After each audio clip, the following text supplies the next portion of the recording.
નમસ્કાર. ધોરણ 7ના વહાલા વિદ્યાર્થી મિત્રો, સ્વાગત છે તમારું આપણી પોતાની યુટ્યુબ ચેનલ ઓશિયન ઓફ નોલેજમાં. આજે આપણે તમારા ઇંગ્લિશ વિષયના પ્રકરણ નંબર 4 સક્સેસ, જેનું ગુજરાતી થાય સફળતા, આનું ઇન્ટ્રોડક્શન અને જે શરૂઆતમાં આપણને સ્ટોરી આપેલી છે ટ્રાય અગેન, આની આપણે ચર્ચા કરીશું. તો ચાલો સમય ન બગાડતા શરૂ કરીએ. સ્ટોરી છે in a thick green forest. જો અહીંયા એક એક શબ્દનું ગુજરાતી કરું તો થીક એટલે ઘાટું થાય અથવા તો જાડું થાય, બરાબર. પણ અહીંયા જંગલ શબ્દ છે. જો ફોરેસ્ટ એટલે જંગલ થાય, લીલું, ગ્રીન એટલે લીલું, એક લીલા જંગલમાં. તો લીલું એટલે થીક. થીકનો મતલબ અહીંયા આપણે જાડું નહીં કરીએ પણ ઘાટું કરીશું. શું કરીશું? ઘાટા. કારણ કે જંગલ ઘાટું હોય ને, તો એક ઘાટા લીલા જંગલમાં there lived a little ant. એક નાની, લિટલ એટલે નાની, આંટ એટલે કીડી રહેતી હતી. જો અહીંયા દેખાય છે ડાયાગ્રામમાં, ઘાટા જંગલમાં, બરાબર. ચાલો હવે આગળ વધીએ. she was known for her determination and never give up attitude. હવે અહીંયા ખાસ ધ્યાન રાખજો, ડિટર્મિનેશન. she was known, એ જાણીતી હતી. શેના માટે? તો કે ભાઈ તેના દૃઢ સંકલ્પ અને ગીવ અપ એટીટ્યુડ, ક્યારેય હાર ન માનવી. જો નેવર એટલે ક્યારેય નહીં, ગીવ અપ એટીટ્યુડ એટલે ક્યારેય હાર ન માનવી, આવા સ્વભાવ માટે જાણીતી હતી. એટલે હું સંપૂર્ણ ગુજરાતી કરું છું. She was known for her, તે જાણીતી હતી પોતાના દૃઢ સંકલ્પ, ડિટર્મિનેશન એટલે દૃઢ સંકલ્પ, અને નેવર ગીવ અપ એટીટ્યુડ, ક્યારેય હાર ન માનવાના સ્વભાવ માટે જાણીતી હતી. આગળ વધીએ મિત્રો. One Sunny day. શનિ એટલે તડકાવાળો. કેવો? તડકાવાળો. એક તડકાવાળા દિવસે, એટલે કે વરસાદ નહોતો એમ. The ant found a delicious piece of roti. કીડીને રોટલીનો, રોટી એટલે રોટલી જ કરીશું આપણે, ડિલિશિયસ પીસ, તો એમાં ડિલિશિયસનું ગુજરાતી થશે સ્વાદિષ્ટ. ડિલિશિયસનું ગુજરાતી શું થાય? સ્વાદિષ્ટ, આટલા ભાગનું. અને પીસ એટલે ટુકડો. તો એક તડકાવાળા દિવસે કીડીને રોટલાનો એક સ્વાદિષ્ટ ટુકડો મળ્યો. It was too big for her to carry alone. તે એટલો બધો મોટો હતો એના કરતા કે ભાઈ એ એને એકલી ઉપાડી શકે તેમ નહોતી, એટલો મોટો હતો. ઇટ વોઝ ટુ બિગ, ઘણો મોટો હતો. ફોર હર, તેના માટે. ટુ કેરી, લઈ જવો કે ઉપાડવો. અલોન એટલે એકલું, બરાબર. ચાલો હવે આગળ વધીએ. This piece is a huge, but I must get it back to the ant hill. એને શું કીધું? કીડીએ જુઓ, this piece is huge, but આ ટુકડો ઘણો મોટો છે, પણ મારે તેને, આઈ મસ્ટ, મારે તેને ગેટ ઇટ બેક, લઈ જવાનો છે અથવા તો પહોંચાડવો છે. ક્યાં સુધી? દરમાં, કીડીના ઘરમાં. એને કીડિયારું પણ કહેવાય. શું કહેવાય? કીડીના ઘરને આપણે કીડિયારું પણ કહી શકીએ અથવા તો દર પણ કહી શકીએ. કીડિયારું કહી શકાય અથવા તો બીજું શું કહી શકાય? દર. ઇંગ્લિશમાં એને એન્ટ હિલ કહેવાય. એટલે કે કીડી એવું કીધું, કીડીએ એવું બોલી કે આ ટુકડો ઘણો મોટો છે, તેમ છતાં પણ મારે તેને કીડિયારા એટલે કે મારા ઘર દર સુધી લઈ જવાનું છે, પહોંચાડવો જ પડશે, એવું એણે મનમાં નક્કી કર્યું. My family will be so happy. મારો પરિવાર ખૂબ ખુશ થશે, એણે વિચાર્યું, બરાબર. સી થોટ ટુ હરસેલ્ફ, એણે મનમાં વિચાર્યું કે મારો પરિવાર ખૂબ ખુશ થશે જો હું આ ટુકડો એના પોતાના ઘરે લઈ જઈશ તો એમ. ચાલો હવે. She tried to lift the piece with all her might, but it was too heavy. She tried to lift the piece with all her might.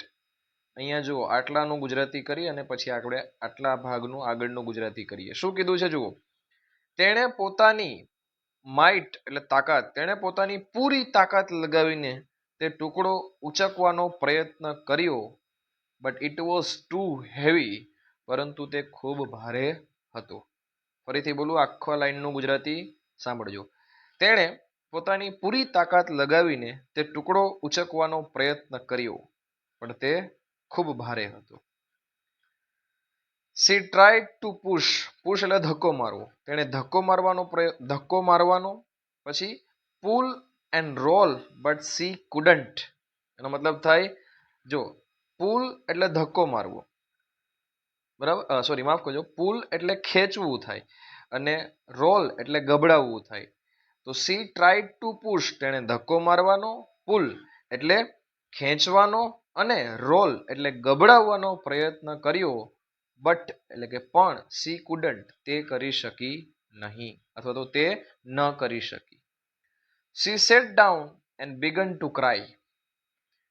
C set down મતલબ તે બેસી ગઈ, ત્યાં જ બેસી ગઈ, અને two cry, began to cry, અને રડવા લાગી. જુઓ આગળ. At the aunt sat there, feeling bitten, she noticed a small bird nearby. At the aunt sat there, જ્યારે કીડી ત્યાં બેસી ગઈ, કેવી બેસી ગઈ? ફિલિંગ બીટન, હારીને બેસી ગઈ. કીડી ત્યાં જ્યારે હારીને બેસી ગઈ ત્યારે તેણે સી નોટિસ્ડ, તેણે જોયું નજીકમાં, શું જોયું? સ્મોલ બર્ડ નિયર બાય, એણે નજીકમાં એક નાનું પક્ષી જોયું. સ્મોલ એટલે નાનું, બર્ડ એટલે પક્ષી, નિયર બાય એટલે નજીકમાં જોયું.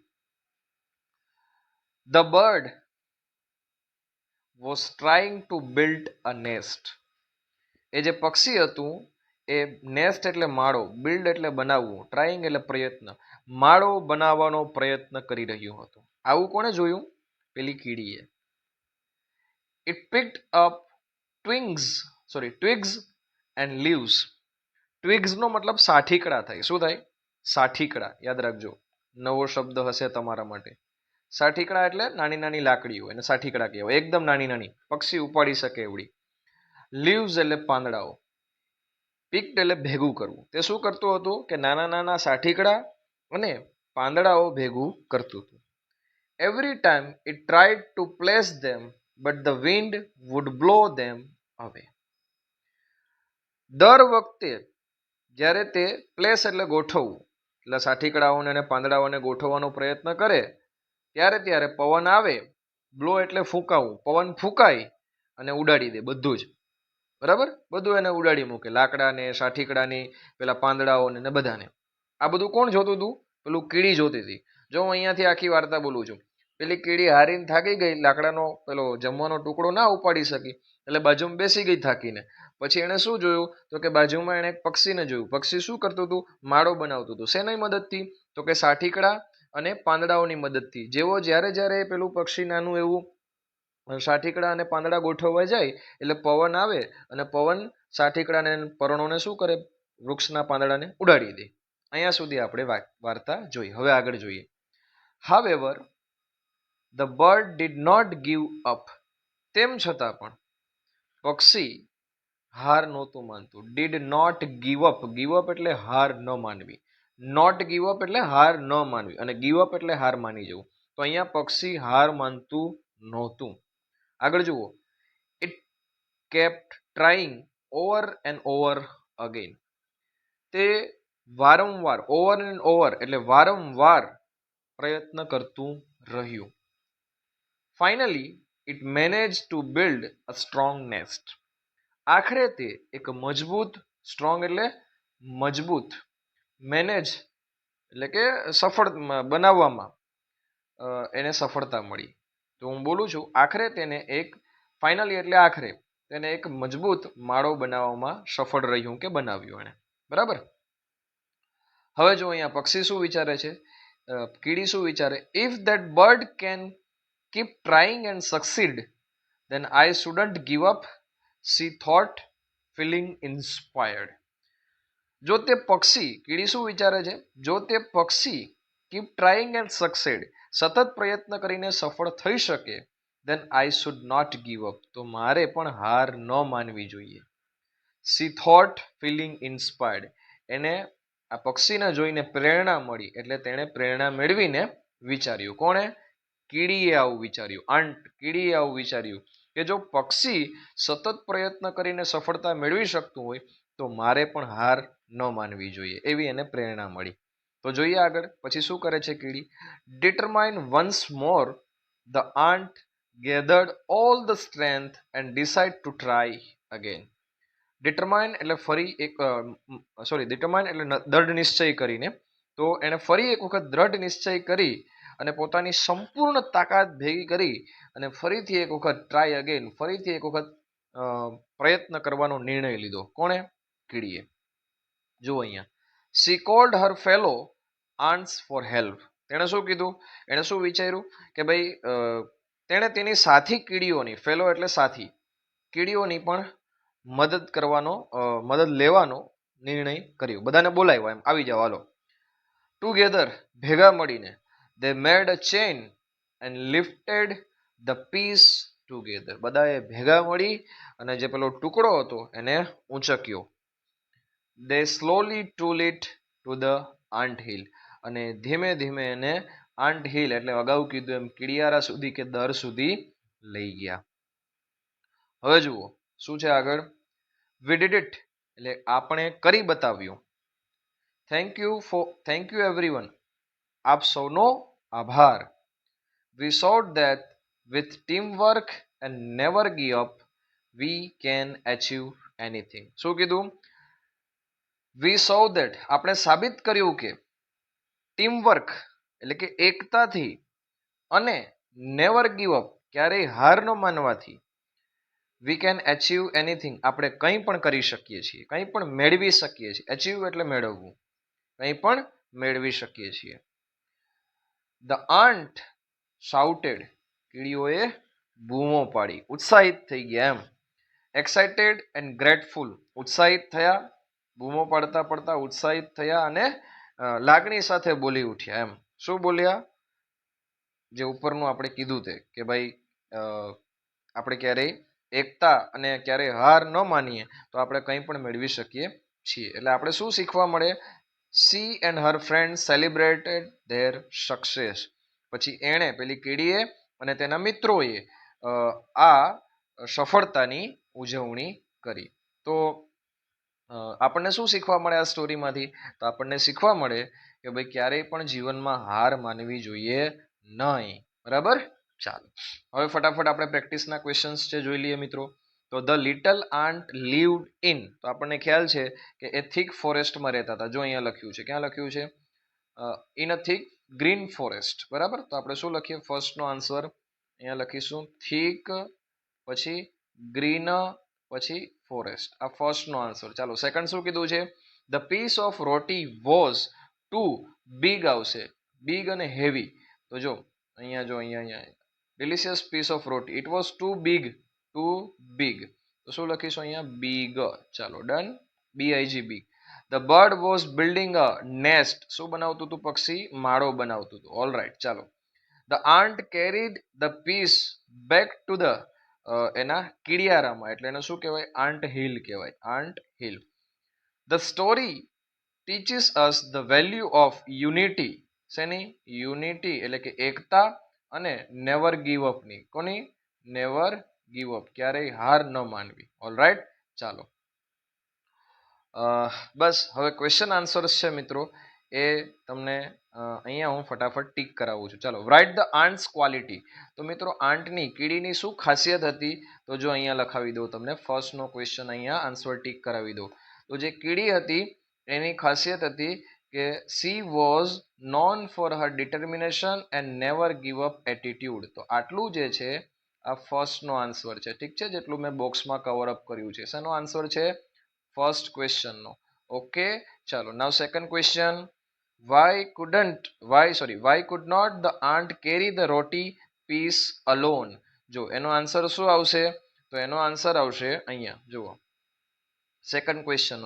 એ શું કામ રોટલીને નહોતી લઈ જઈ શકતી? તો એનું કારણ છે કે she tried to leave the piece with or mike but she tried to sorry અહીંયા. તો એ શું કામ નહોતી લઈ જઈ શકતી? તો કે ભાઈ એ કેવો હતો? ઘણો હેવી હતો. જો અહીંયા it was too big for her to carry alone. આટલો એનો આન્સર આવશે સેકન્ડ ક્વેશ્ચનનો. ઓકે ચાલો now we are going for the third question. ચાલો આ સેકન્ડનો આન્સર છે. ઓકે, આટલું જે પિંક કલરમાં મેં આપું છું તમને પર્પલ કલરમાં, that is a second question answer. ચાલો થર્ડ ક્વેશ્ચન શું છે?